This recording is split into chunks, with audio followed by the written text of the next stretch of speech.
Al-Mukarramun, para masyayikh, para guru, para asatidz, wabil khusus guru kita, orang tua kita,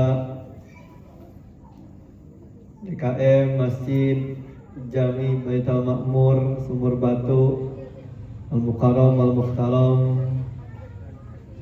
Al-Ustadz Samsul, mata'allahu bituli hayatih. Mudah-mudahan beliau beserta keluarga senantiasa sehat walafiat, panjang umur, diberkahkan ilmu dan rezekinya, dan dimudahkan dalam segala urusan-urusannya. Al-Mukarramun, para dewan guru, para pengurus majlis Irbama, Akhil Fadil, Ustaz Dede, Ustaz Din, Ustaz Fahmi, juga asatidz yang lainnya yang mohon maaf saya tidak sebutkan satu persatu, namun tidak mengurangi rasa hormat dan takjim saya. Kita doakan guru-guru kita, para pengurus, para muharrik, para penggerak, para motor pergerakan Irbama khususnya senantiasa diberikan sehat walafiat, diberikan ilmu dan rezeki yang banyak dan bermanfaat, dimudahkan dalam segala urusannya dan dikabul segala hajat-hajatnya. Yang saya hormati dan saya banggakan para ikhwan dan akhwat dari berbagai majlis taklim, baik itu dari Irbama, dari Irsalam, saya dengar, terus dari Jamiatul Muhibbin, dan juga dari majlis-majlis yang lainnya, yang mudah-mudahan berangkatnya kita dari tempat masing-masing ke tempat yang mulia ini dengan niat tolabul ilmi, ayunan kedua lengan kita, langkah kedua kaki kita dicatat sebagai amal ibadah yang berlipat-lipat ganda dan juga dijadikan penggugur daripada dosa-dosa kita. Amin ya rabbal alamin. Puji syukur kehadirat Allah Subhanahu wa taala, salawat beserta salam semoga terlimpah curahkan keharibaan alam baginda Nabi besar Nabi Muhammad sallallahu alaihi wasallam. Ikhwan dan akhwat yang saya muliakan, yang saya banggakan, alhamdulillah malam yang cerah ini, syukur saya yang terkhusus adalah bisa bersilaturahmi kembali dengan sahabat-sahabat lama sebetulnya ini ya, perjuangannya, kebersamaannya dari dulu ya. Jadi Irbama buat saya bukan barang baru, kira-kira begitu. Ya, persahabatannya dari ya masih sama-sama zaman bujangan ya, sampai sekarang udah hampir semuanya punya buntut, kira-kira gitu ya. Alhamdulillah tetap terjaga persahabatannya, mudah-mudahan senantiasa diberikan keberkahan oleh Allah Subhanahu wa taala. Alhamdulillah melalui majlis yang mulia ini bisa bersilaturahmi kembali, bisa ya, saling kita mencari keberkahan dari Allah Subhanahu wa taala dari majlis ilmu, wabil khusus majlis malam ini. Mudah-mudahan senantiasa dalam ridho, dalam lindungan dan keberkahan oleh Allah Subhanahu wa taala. Amin ya rabbal alamin. Ikhwan dan akhwat yang saya muliakan, syukur yang kedua, alhamdulillah ya, saya selalu berbahagia, saya selalu bergembira kalau berada di tengah-tengah anak muda. Jauh lebih berbahagianya berada di tengah-tengah anak muda dalam kegiatan, dalam aktivitas pengajian. Kenapa? Karena sebagaimana pepatah yang akrab kita dengar, hayatul fata Allahu billahi bil ilmi wat tuqa, syubhanul yaum rijalul ghad. Syubhanul yaum rijalul ghad, kira-kira pengertian sederhananya ya, kalau anak mudanya hari ini doyan ngaji, Kalau anak mudanya hari ini akrab dengan sarung dan peci, ya 5 tahun ke depan nggak usah khawatir masa depan Sumur Batu. 5 tahun ke depan nggak usah khawatir masa depan Bantar Gebang. 5 tahun ke depan nggak usah khawatir masa depan Kota Bekasi. Kenapa? Karena insya Allah yang namanya di majlis taklim, yang namanya di pengajian, tidak ada lain kecuali aktivitas ilmu. Yang dengan ilmu tersebut menjadi bekal kita sebagai anak muda dalam mengarungi hidup dan kehidupannya, tentu penuh dengan penuh dengan arah dan tujuan yang baik. Ya.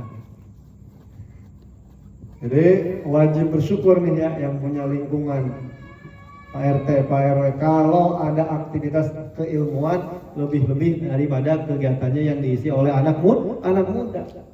Ya. Tadi kalau anak mudanya udah doyan ngaji, kalau anak mudanya udah akrab dengan sarung sama peci, gitu kira-kira. Ya, insya Allah masa depan lingkungan kita 5-10 tahun ke depan, insya Allah baik. Tapi kalau hari ini anak mudanya ya doyannya nongkrong di pojokan, ya nggak jelas ngapain, kira-kira gitu ya. Minimalnya HP miring mungkin, gitu kan? Ya. Nggak akrab yang namanya peci sama sarung, nggak akrab sama yang namanya pengajian. Ya, masya Allah, naudzubillah. Ya, kita khawatirkan masa depan 5-10 tahun yang akan datang, ya seperti apa? Maka sekali lagi patut bersyukur ya anak muda hari ini. Maka Rasulullah sangat mengkhususkan kepada orang-orang yang beriman yang kuat dibanding orang-orang yang beriman yang lemah. Al-mu'minul qawi khairun minal mu'min dhaif. Orang yang beriman dengan punya kekuatan itu lebih disukai daripada orang yang beriman yang lemah. Yang kuat di sini bukan hanya sekedar badannya doang gede. Yang kuat di sini bukan berarti yang tenaganya doang yang banyak, tapi orang beriman yang kuat di sini yang pertama kuat imannya. Yang kedua kuat apanya? Kuat dari segi kemampuan kapasitas ilmunya. Yang ketiga kuat apa? Kuat dari segi akhlaknya. Maka mudah-mudahan ini bagian dari kita sebagai generasi muda dalam menyongsong menjadi generasi yang orang-orang mukmin yang kuat insya Allah. Hadirin jamaah yang dirahmati Allah Subhanahu wa taala, insyaallah mohon izin Dede beserta jajaran kita malam hari ini ya titip pesannya dari Adede, katanya buka kitab Pak kalau bisa. Nah, ayo buka kitab belum bisa ya? Siapa yang nggak bisa buka kitab di sini ada? Hah? Ya. Insya Allah kita malam hari ini ya akan mengaji bersama, mutolaah bersama satu kitab yang banyak orang nggak tahu, banyak orang yang barangkali terlewat. Kitab salah satu karya ulama asli Bekasi. Kitab karya ulama besar yang lahir, besar, tinggal dan bahkan wafatnya di Bekasi. Itu beliau adalah Asy-Syaikh Muhajirin. Asy-Syaikh Muhajirin Amsar, yang beliau adalah pendiri pengasuh daripada pondok pesantren An-Nida Al-Islami. Beliau selain pendiri dan pengasuh pondok pesantren, beliau juga adalah seorang ulama yang produktif dalam menulis kitab. Tidak kurang dari 50 kitab, dari ukuran kecil sampai ukuran besar, beliau mengarang, beliau menulisnya. Ya. Bahkan oleh ulama-ulama yang lain beliau dijuluki apa? dijuluki sebagai perpustakaan di jalan. Ya. Saking luar biasa, saking dalamnya keilmuan beliau. Nah, ini menjadi pecut buat kita generasi muda. Ya. Bahwasannya orang Bekasi ada yang sampai luar biasanya begitu. Ya. Nah, jadi beliau adalah ulama asli Bekasi yang sangat produktif dalam menulis kitab, termasuk insya Allah kitab yang kita pelajari. Ya, pada kesempatan ini adalah salah satu di antara karya beliau. Nama kitabnya Misbahuz Zulam, Syarah Bulughul Maram. Nah, ya, dari kitab Syarah Bulughul Maram yang dikarang oleh Syekh Imam Ibnu Hajar Al-Asqalani. Beliau kitab ini, kitab Bulughul Maram yang dikarang oleh Syekh Ibnu Hajar ini oleh beliau dijabarkan lagi dari kitabnya yang ukuran kitabnya 1 jilid, sama beliau diperjabarkan lagi, diperluas lagi, diperdalam lagi jadi 4 jilid. Ya. Jadi ini saya megang kitab, ini baru jilid 1 Pak. Nah, ya, ini baru jilid 1, di rumah ada sisanya 3 jilid lagi. Ya. Nah, kira-kira kita mau ini namatin berapa jilid dulu nih?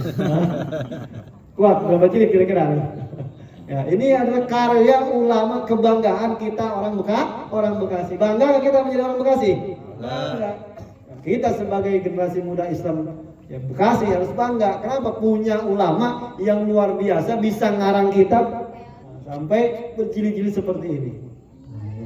Nah, kita ya malam hari ini kita tabarukan, kita ya membaca apa itu, tentang apa kitab isinya kayak gitu. Ini kita membahas ya daripada menjabarkan hadis-hadis yang dihimpun oleh Syekh Ibnu Hajar dalam kitab Bulughul Maram tentang hadis-hadis Rasulullah dalam tentang konteks ibadah dan muamalah. Jadi kalau barangkali ya teman-teman sempat dengar atau pernah dengar cerita atau mungkin bersinggungan langsung dengan kelompok-kelompok dari orang Islam di tengah-tengah masyarakat di kita, ya kan, yang agak sedikit usil kira-kira gitu. Lu itu sholat model begitu, dalilnya dari mana? Kayak gitu kan? Nah, ya. Nah ini kitab yang kita mau baca itu diantaranya adalah menerangkan bagaimana ya kita beribadah itu ada dasarnya. Di antaranya dasar pokok hukum yang wajib kita pahami yaitu dari al-hadis. Hadis-hadis yang dihimpun di kitab ini adalah hadis-hadis tentang ya, bagaimana ya di antaranya hukum-hukum fikih tata cara beribadah. Ya. Baik, hadirin rahimakumullah, mari kita mulai kajian kita. La hadatin Nabi Mustafa Rasulullah sallallahu alaihi wasallam ala alihi washabihi wa alihi wasallam. Malik wasallam hadal kitab Syekh Hadi Hamzah wa ila khususan hadal Rasulullah.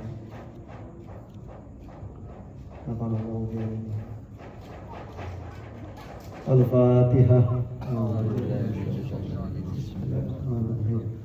Alhamdulillahirabbil alamin arrahmanir rahim maliki yaumiddin. Iyyaka na'budu wa iyyaka nasta'in ihdinas siratal mustaqim siratal ladzina an'amta 'alaihim ghairil maghdubi 'alaihim.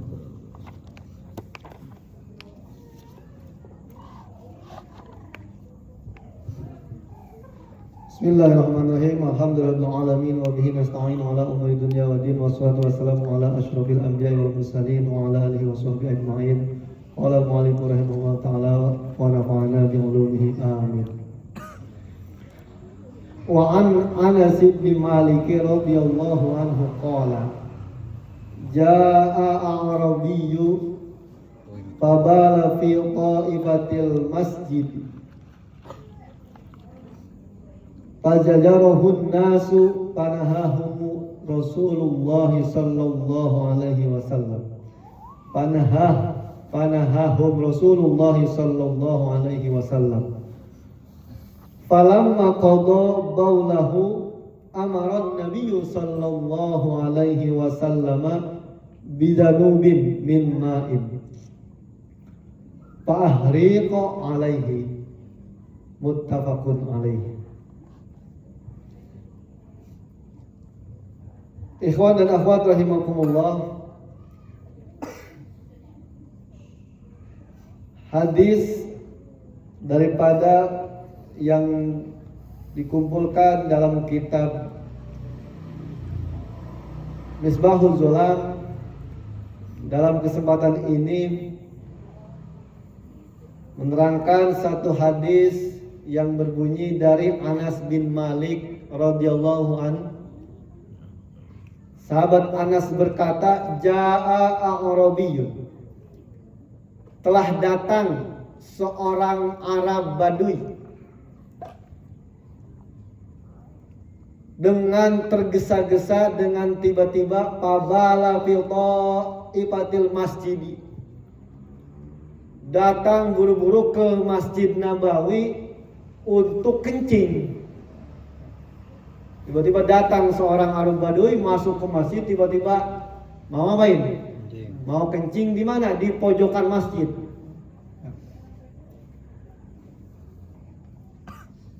Fajajarahun nasu, maka sahabat-sahabat yang ngelihat ini ngejar. Yang ngejar. Kalau kata Rasulullah apa? Ya. Ngejar, mudah gitu kan, untuk ngelarang, ngelerai, mudahin itu si orang Baduy yang mau kencing di pojokan masjid. Panahahum Rasulullah sallallahu alaihi wasallam, tapi Rasulullah malah apa? Malah ngelarang. Udah jangan, udah biarin. Amaran Nabi sallallahu alaihi wasallam bidzunubin min ma'in. Falamma qada baulahu, setelah selesai itu Arab Badui kencing, Rasulullah baru merintahin sama sahabat, udah bersihin, siram pakai air, mengalir. Fahriqu alaihi, maka dibersihkanlah itu air dengan air mengalir sesuai perintah dari Rasulullah. Dalam penjelasannya Syekh Muhajir Amsar itu memulai dengan menjelaskan dulu siapa ini A'rabiyun tadi. Jadi dalam masa perjuangan Rasulullah Sallallahu Alaihi Wasallam itu ada satu karakter ya di sekitar Rasulullah itu yang karakternya itu rada unik-unik, beda dari yang lain. Itu dari kelompok Arab Badui ini, yang karakteristik dari segi fisiknya itu tinggi, gede, putih, hidungnya mancung-mancung. Kalau di sini ciri begitu mungkin barang langka ya, tapi kalau di Arab sana tanah Mekah Madinah ciri begitu itu ciri-ciri yang khusus apa ciri umum? Ciri umum. Tapi karakteristiknya tuh begitu, badannya tinggi besar, putih-putih. Berarti orang Arab juga ada yang nggak putih, aneh. Ciri khasnya yang pertama itu. Yang kedua, senangnya berpindah dari satu tempat ke tempat yang lain. Dan aktivitasnya rata-rata menggembala. Itu dari segi. Yang ciri dari sifatnya itu A'rabiyun ini agak beradajulan. Kalau orang sini bilang rada lenger, rada sableng kira-kira gitu ya. Atau itu sableng rumah, atau di hadis lagi naon. Asup ke masjid lain sholat, lain wudu, apalah naon. Tiba-tiba kieu di mana, Pak? Kira-kira lamun keterangan naon sebenarnya? Sableng ya, lenger lah gitu kan. Itu ada karakteristik salah satu orang yang seperti itu. Itu yang pertama. Jadi karakteristik Arab Badui itu ya begitu tadi. Itu karakteristik yang mungkin cenderung negatif. Tapi ada sifat bagusnya itu, Ustaz Fahmi. Arab Badui itu terkenal orang-orangnya itu mereka itu orang-orangnya pemberani dan setia. Jadi biar kadang ada lenger itu Arab Badui, tapi orangnya itu orangnya apa? Orangnya itu setia sama pemberani. Atau itu pemberani kemarin waniki di masjid ujuk-ujuk itu, maka itu berarti emang karakternya orang pemberani. Walaupun ya kayak mama kali ya mau belok ngesen dulu kayak gitu ya, beraninya gitu. Nah, ini karakter asik Arab Badui. Kira-kira Anak Irbama ada yang kadang begitu lah gaya-gayanya. Lengkar-lengkar tapi berani tapi ya begitu dah kira-kira. Nah, itu ada begitu. Nah, ya. Tapi karakteristik Arab Baduy yang begitu itu ada hikmahnya juga. Hikmahnya apa? Hikmahnya di antara aktivitas Arab Baduy di sekitar Rasulullah biasanya jadi landasan hukum setelah ada aktivitas itu kejadian. Nah, seperti apa yang akan kita bahas pada malam hari ini. Jadi dalam hadis di sini diceritakan ada seorang Arab Baduy yang tiba-tiba masuk ke masjid, kagak pakai ngomong basa-basi, langsung mau kencing di pojokan masjid. Oh, sahabat Rasul yang tahu ngelihat begitu mau dilarang itu orang. Tapi kata Rasulullah jangan, biarin, kencing lu biarin. Habis kencing, Rasulullah perintahin itu sendok pakai air mengalir.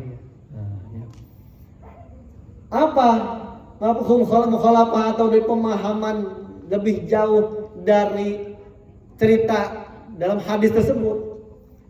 Nah, ini mengandung unsur hukum fikih. Kita flashback, kita ingat-ingat kita pernah diajarin sama guru-guru kita ya, yang terkait pembagian najis. Najis itu dibagi berapa? Dibagi 3. Ada najis mukhafafah, ada najis mughaladzah, ada najis mutawassithah. Nah, dalam konteks pemahaman dari hadis Rasulullah ini adalah beliau sedang menjelaskan bagaimana cara membersihkan salah satu kategori najis, yaitu najis mutawassithah. Nah, jadi najis mutawassithah itu salah satu argumentasinya, penjelasannya itu diambil dari hadis ini nih. Nah, ya. Hadis yang diriwayatkan oleh Anas bin Malik. Nah, hadis najis mutawassithah ya, atau najis bangsa pertengahan kalau kata santri kan, najis yang pertengahan, najis yang moderat kali kalau bahasa kerennya ya.